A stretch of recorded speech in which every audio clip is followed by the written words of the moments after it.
नमस्कार दोस्तों, बहुत बहुत स्वागत है आप सभी का आपके अपने यूट्यूब चैनल आरजीएस में। और आज हाजिर हैं आज फिर से डेली करंट अफेयर के प्रोग्राम में। अभी 2-3 दिन आपकी क्लासेस बाधित रहीं, इसके लिए क्षमा प्रार्थी हूं। असल में दोस्तों गला ख़राब हो गया था, बहुत ही ज़्यादा चोक हो गया था, जिस कारण से आवाज़ बिल्कुल भी नहीं निकल रही थी। फिलहाल अब थोड़ी बहुत सही है, तो फिर से हाजिर हैं आपकी सेवा में।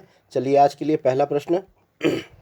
हाल ही में Oman India joint investment fund यानी OIJIF का नया CEO किसे नियुक्त किया गया है? तो अभी फ़िलहाल में Oman India joint investment fund के CEO के रूप में सतीश चावा जी को नियुक्त किया गया है। चलिए इसकी व्याख्या को देखें तो ये रहे सतीश चावा जी, जिन्हें Oman India joint investment fund के CEO के रूप में नियुक्त किया गया है।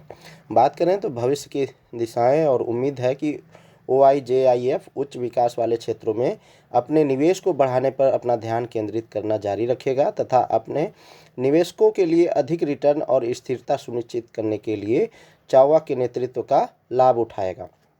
Oman India joint investment fund यानी OIJIF ने हाल ही में सतीश चावा को अपना नया CEO नियुक्त किया है, जिसका लक्ष्य फंड की रणनीतिक दिशा और विकास पहल को बढ़ाना है।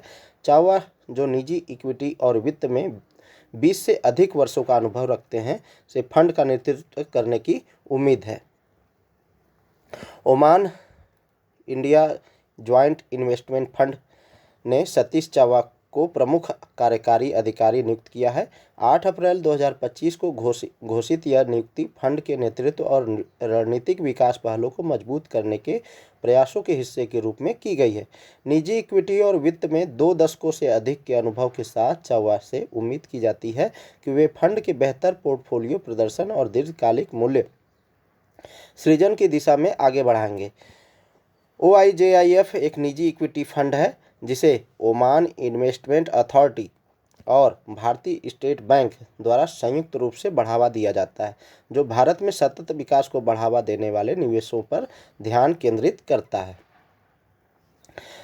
प्रमुख बिंदु की बात करें तो OIJIF नियुक्ति की बात करें तो सतीश चावा को Oman India joint invest fund management company private limited का CEO नियुक्त किया गया है। इनकी पिछली भूमिका की बात करें तो चावा इससे पहले ब्रिटेन की विकास वित्त संस्था यानी ब्रिटिश इंटरनेशनल इन्वेस्टमेंट में कार्यरत थे। उन्होंने दक्षिण एशिया के लिए प्रत्यक्ष निजी इक्विटी का नेतृत्व करने सहित कई भूमिकाएं भी निभाई है। इनके अनुभवों की बात करें तो निजी इक्विटी निवेश, वित्त और पोर्टफोलियो प्रबंधन में 20 वर्षों से अधिक का अनुभव है। चावा के नेतृत्व पृष्ठभूमि कई क्षेत्रों में फैली हुई है, जो पोर्टफोलियो कंपनियों को रणनीतिक मार्गदर्शन प्रदान करती है। शैक्षिक योग्यता की बात करें तो भारतीय प्रौद्योगिकी संस्थान यानी IIT बॉम्बे से प्रौद्योगिकी स्नातक किए हैं यानी BTech किए हैं। टेक्सास यूनिवर्सिटी से कम्प्यूटेशन और अनुप्रयुक्त गणित में मास्टर ऑफ साइंस इन्होंने हासिल किया है। इंस्टीट्यूट से MBA किया है। रणनीतिक विकास पर फोकस की बात करें तो चावा का लक्ष्य रणनीतिक विकास को बढ़ावा देने, निवेशकों के लिए मूल्य बढ़ाने और पोर्टफोलियो कंपनियों की दीर्घकालिक सफलता का समर्थन करने के लिए बोर्ड और प्रबंधन टीम के साथ मिलकर काम करना है, इनका प्रमुख उद्देश्य है। चलिए OIJIF का निवेश पोर्टफोलियो देखें तो इस फंड ने कई सफल कंपनियों में निवेश किया है, जिसमें शामिल है Stanley lifestyles, Divgi video transfer system, Annapurna finance, Senco gold, prince pipes और कैपिटल स्मॉल फाइनेंस बैंक और होम लोन जैसे में ये निवेश कर चुके हैं। भविष्य के दिशाओं की बात करें तो उम्मीद है कि OIJIF उच्च विकास वाले क्षेत्रों में अपने निवेश को बढ़ाने पर अपना ध्यान केंद्रित करना जारी रखेगा तथा अपने निवेशकों के लिए अधिक रिटर्न और स्थिरता सुनिश्चित करने के लिए चावा के नेतृत्व का लाभ उठाएगा।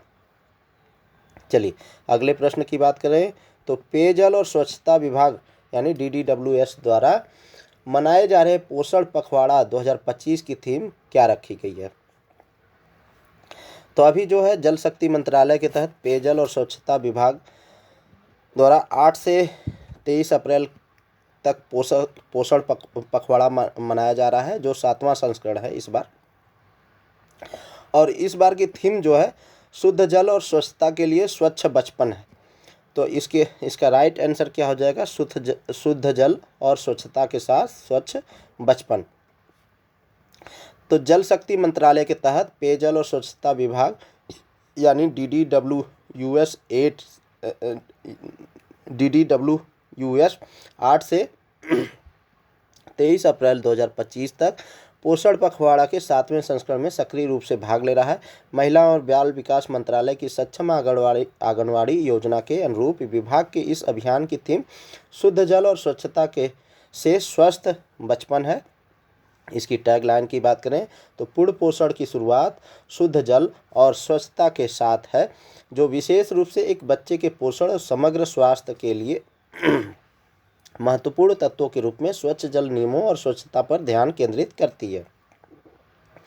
तो ये देखिए, स्वच्छ जल और स्वच्छता से स्वस्थ बचपन इस बार की थीम रखी गई है। चलिए, पोषण पखवाड़ा का उद्देश्य व्यक्तिगत, पारिवारिक और सामुदायिक स्तर पर, यानी कोई इंडिविजुअल हो, परिवार हो और कम्युनिटी हो, उसके स्तर पर व्यवहार परिवर्तन के माध्यम से कुपोषण से लड़ना है। इसके लिए 4 प्रमुख क्षेत्रों पर प्रकाश डाला गया है, यानी मानव जीवन से पहले 1000 दिनों पर जोर, पोषण ट्रैकर ऐप में लाभार्थी मॉड्यूल का लोकप्रियकरण, CMAS मॉड्यूल के माध्यम से कुपोषण का प्रभावी प्रबंधन और बचपन में मोटापे की समस्या से निपटने के लिए स्वस्थ जीवन शैली को बढ़ावा देना।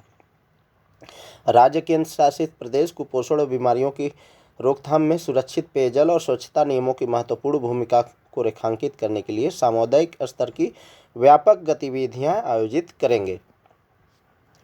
इन प्रस्तावित गतिविधियों में शामिल है जैसे कि शुद्ध जल और स्वच्छता अभियान, सुरक्षित पेयजल, स्वच्छता नियमों और हाथ की स्वच्छता याद रख, खाद बनाने और अपशिष्ट प्रबंधन पर सामुदायिक सत्र आयोजित करना, आंगनवाड़ी कार्यकर्ताओं के लिए क्षमता निर्माण, माताओं को बेहतर परामर्श देने में सहायता करने के लिए सुरक्षित जल उपभोग और अच्छी स्वच्छता नियमों पर जागरूकता सत्र और प्रशिक्षण प्रदान करना इत्यादि इसमें शामिल है। स्तनपान कराने वाली माताओं के लिए जागरूकता सृजन, सामुदायिक स्वास्थ्य में सुधार के लिए सुरक्षित पेयजल, स्वच्छता पर आंगनवाड़ी और आशा कार्यकर्ताओं द्वारा IEC गतिविधियां शामिल हैं। स्मार्ट पोषण आंगनवाड़ी प्रमाणन की बात करें तो उच्च स्वच्छता और पोषण मानकों को बनाए रखने के लिए शीर्ष प्रदर्शन करने वाले आंगनवाड़ी केंद्रों को मान्यता देना। स्वच्छ जल सुंदर आंगन पहल, समुदाय और स्वच्छ सहायता समूहों यानी SHG की भागीदारी से आंगनवाड़ी केंद्रों पर स्वच्छता सुविधाओं में सुधार, जिसमें भित्ति चित्र और बच्चों के अनुकूल जल स्टेशन शामिल हैं। जागरूकता रैलियां निकालना, उचित सफाई और स्वच्छता के माध्यम से जल जनित रोगों की रोकथाम पर ध्यान केंद्रित करते हुए सामुदायिक लामबंदी। विभाग सोशल मीडिया प्लेटफार्म पर इस अभियान को बढ़ावा देकर महिला एवं बाल विकास के प्रयासों में सहायता करेगा, जो कि अभियान का अभिन्न अंग है। इसके लिए वह पहुंच और प्रभाव को अधिकतम करने के लिए हैशटैग यानी DDWS जॉइंट्स पोषण पखवाड़ा और हैशटैग पोषण पखवाड़ा का उपयोग करेगा। चलिए, अभी अगले प्रश्न की बात करें तो अभी राष्ट्रपति द्रौपदी मुर्मू जी को सिटी ऑफ ऑनर्स से सम्मानित किया गया है और ये प्रश्न उसी से है, पूछा जा रहा है कि किस देश की राजधानी में सम्मानित किया गया। तो सिटी ऑफ ऑनर राष्ट्रपति द्रौपदी मुर्मू जी को दिया गया है और कहाँ पर दिया गया है? ये लिस्बन में दिया गया है। और लिस्बन कहाँ की राजधानी है? पुर्तगाल की राजधानी है। चलिए व्याख्या देखें तो ये रहा, द्रौपदी जी को सिटी ऑफ ऑनर प्रदान किया जा रहा है। तो राष्ट्रपति द्रौपदी मुर्मू जी को 7 अप्रैल 2025 को पुर्तगाल की राजधानी लिस्बन में आयोजित एक विशेष समारोह में सिटी ऑफ ऑनर यानी सिटी की ऑफ ऑनर से सम्मानित किया गया। यह सम्मान उन्हें लिस्बन के मेयर द्वारा दिया गया, जो लिस्बन नगर पालिका की ओर से दिया जाने वाला एक उच्च नागरिक सम्मान है। इसका उद्देश्य किसी विशिष्ट विदेशी मेहमान या प्रतिष्ठित व्यक्ति के प्रति शहर की ओर से सम्मान और आतिथ्य प्रकट करना होता है। प्रमुख बिंदु की बात करें तो राष्ट्रपति मुर्मू की यूरोप यात्रा के दौरान इस सम्मान से सम्मानित किया गया। वह पुर्तगाल और अन्य यूरोपीय देशों के दौरे पर गई थी। इस यात्रा का उद्देश्य द्विपक्षीय संबंध मजबूत करना है। यह दौरा व्यापार, निवेश और विज्ञान और प्रौद्योगिकी के क्षेत्र में सहयोग को बढ़ावा देने की दिशा में महत्वपूर्ण कदम माना जा रहा है।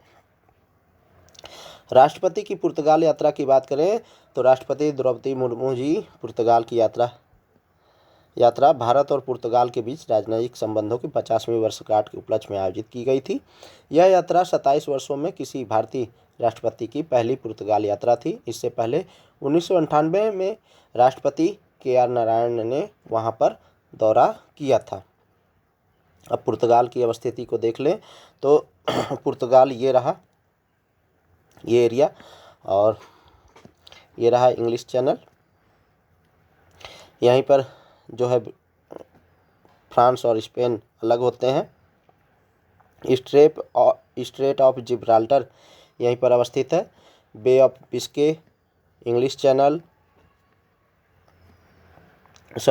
चैनल जो है फ्रांस और जर्मनी को अलग करते हैं, वो अलग है। यहाँ पर स्ट्रेट ऑफ जिब्राल्टर है, ठीक है, आप इसे देख सकते हैं। चलिए अगले प्रश्न की ओर बढ़ें तो हाल ही में विश्व स्वास्थ्य संगठन 2025 5 अप्रैल को मनाया गया। हाल ही में विश्व स्वास्थ्य दिवस 2025 7 अप्रैल को मनाया गया। 2025 का विषय स्वस्थ शुरुआत, आशाजनक भविष्य है। पूछ क्या रहा है कि विश्व स्वास्थ्य दिवस कब मनाया गया, तो ये 5 अप्रैल को नहीं मनाया जाता है, ये 7 अप्रैल को मनाया जाता है, ठीक है। और 2025 का जो थीम है या विषय है स्वस्थ शुरुआत, आशाजनक भविष्य, तो ये थीम जो है या विषय सही है। तो पूछ क्या रहा है कौन से कथन सही नहीं है, तो पहला ऑप्शन हमारा सही नहीं है, इसलिए राइट आंसर हमारा ए हो जाएगा। चलिए व्याख्या को देखें तो विश्व स्वास्थ्य दिवस जो प्रतिवर्ष 7 अप्रैल को मनाया जाता है, वैश्विक स्वास्थ्य मुद्दों पर प्रकाश डालता है और सार्वजनिक स्वास्थ्य परिणामों को बेहतर बनाने के लिए कार्रवाई को संगठित करता है। 2050 में विश्व स्वास्थ्य संगठन द्वारा शुरू किया गया यह प्रत्येक वर्ष संपूर्ण स्वास्थ्य प्राथमिकताओं को संबोधित करने में सरकारों और संस्थानों और समुदायों को एकजुट करता है। 2025 में स्वस्थ शुरुआत और आशाजनक भविष्य थीम के तहत मातृ और नवजात शिशु के स्वास्थ्य पर केंद्रित एक वर्ष का अभियान शुरू किया जाएगा, जिसमें देशों से रोके जा सकने वाले मौतों को समाप्त करने और महिलाओं के दीर्घकालिक कल्याण को प्राथमिकता देने का आग्रह किया जाएगा। इस दृष्टिकोण के अनुरूप भारत सरकार स्वास्थ्य और परिवार कल्याण मंत्रालय के माध्यम से स्वास्थ्य सेवाओं के प्रति अपनी प्रतिबद्धता को मजबूत करना जारी रखती है। पिछले वर्ष एक दशक में भारत के स्वास्थ्य क्षेत्र ने आयुष्मान भारत और राष्ट्रीय स्वास्थ्य मिशन जैसी पहलों के माध्यम से उल्लेखनीय प्रगति की है, जिससे मातृ एवं शिशु स्वास्थ्य में सुधार हुआ है, डिजिटल स्वास्थ्य पहुंच का विस्तार हुआ है और बुनियादी ढांचे और सेवाओं में वृद्धि हुई है। चलिए अगले प्रश्न की ओर बढ़ें तो हाल ही में बिहार राज्य के नोलेग, गुरेर संदेश और राधु नीपागल चावल को भौगोलिक संकेतक मिला है और FACSI federation of association of cottage and small industries पारंपरिक उत्पादों को GI टैग दिलाता है। तो इसके सही विकल्प की पूछ रहा है, सही विकल्प कौन सा है, तो अभी जो है इसमें राइट आंसर केवल हमारा 2 होगा, ठीक है, सॉरी, इसमें राइट आंसर हमारा 2 होगा। पहला ऑप्शन हमारा गलत है क्योंकि ये बिहार राज्य नहीं, यहाँ पर क्या होगा पश्चिम बंगाल। चलिए व्याख्या को देखें। तो पश्चिम बंगाल ने अपनी सांस्कृतिक धरोहर के संरक्षण और प्रचार प्रसार के क्षेत्र में एक महत्वपूर्ण उपलब्धि हासिल की है। राज्य के 7 पारंपरिक उत्पादों को हाल ही में भौगोलिक संकेतक यानी जीआई टैग प्राप्त हुआ है, जिसमें प्रसिद्ध 3 नोलेन गुरेर संदेश और बारुईपुर अमरूद शामिल है। इस मान्यता से इस पारंपरिक वस्तुओं को वैश्विक स्तर पर पहचान मिलेगी, जिससे राज्य की स्थानीय अर्थव्यवस्था को बल मिलेगा और इसकी सांस्कृतिक पहचान और सशक्त होगी। नव प्राप्त जीआई टैग से सम्मानित उत्पादों में नोलेन गुरेर संदेश और राधू निपागल चावल और कामार पुकुर का सफ़ेद बोंदे जैसे क्षेत्रीय मिठाइयाँ, कृषि उत्पाद, वस्तु और हस्तशिल्प शामिल हैं। यह पहल पश्चिम बंगाल द्वारा अपनी अनूठी पारंपरिक वस्तुओं को संरक्षित करने और उन्हें वैश्विक मंच पर प्रस्तुत करने के लिए निरंतर प्रयास का हिस्सा है। इन 7 नए उत्पादों के साथ राज्य में अब कुल 33 जीआई टैग प्राप्त वस्तुएं हैं, जो खाद्य पदार्थों से लेकर वास्तुकला और हस्तकला तक के विविध क्षेत्रों को समेटे हुए हैं। चलिए अगले प्रश्न की ओर बढ़ें। तो निम्नलिखित कथनों पर विचार कीजिए। मैटी द्वारा बैंकिंग वित्तीय सेवाओं बीमा क्षेत्र के लिए डिजिटल खतरा रिपोर्ट 2024 लॉन्च की गई है। इस रिपोर्ट का उद्देश्य वित्तीय संस्थाओं को उभरते जोखिमों से निपटने के दीर्घकालिक साइबर लचीलापन बनाने के लिए सशक्त बनाना है। तो इसमें राइट आंसर पूछ रहा है, यहाँ पर दोनों ऑप्शन हमारे सही हो जाएंगे। चलिए व्याख्या को देखें। तो यह रिपोर्ट बैंकिंग वित्तीय सेवाओं और बीमा क्षेत्र में वर्तमान और उभरते साइबर खतरों और रक्षा रणनीतियों का व्यापक विश्लेषण प्रस्तुत करती है। इस रिपोर्ट का उद्देश्य वित्तीय संस्थानों को उभरते जोखिम से निपटने और दीर्घकालिक साइबर लचीलापन बनाने के लिए सशक्त बनाना है। बैंकिंग वित्तीय सेवाओं और बीमा क्षेत्र के लिए डिजिटल खतरा रिपोर्ट 2024 यानी CIRT इन फिन और SISA सीसा ने मिलकर लॉन्च किया है। रिपोर्ट में खतरा उत्पन्न करने वाले अभिकर्ताओं द्वारा प्रयोग किए जाने वाली विधियों, युक्तियों और प्रक्रियाओं के बारे में जानकारी दी गई है। रिपोर्ट में हमलावरों द्वारा AI एवं मशीन लर्निंग का उपयोग परिष्कृत मेलवेयर विकसित करने, हमलों को स्वचालित करने और विश्वसनीय डीप फेक बनाने और साइबर आपराधिक गतिविधियों के लिए बाधाओं को कम करने के लिए तरीकों पर चर्चा की गई। रिपोर्ट की प्रमुख सिफारिशों की बात करें तो वित्तीय संस्थानों को अपने कर्मचारियों को AI संचालित फिशिंग और डीप फेक जैसे उभरते खतरों के प्रति सतर्क रहकर वार्षिक से त्रैमासिक सुरक्षा प्रशिक्षण देने की आवश्यकता है।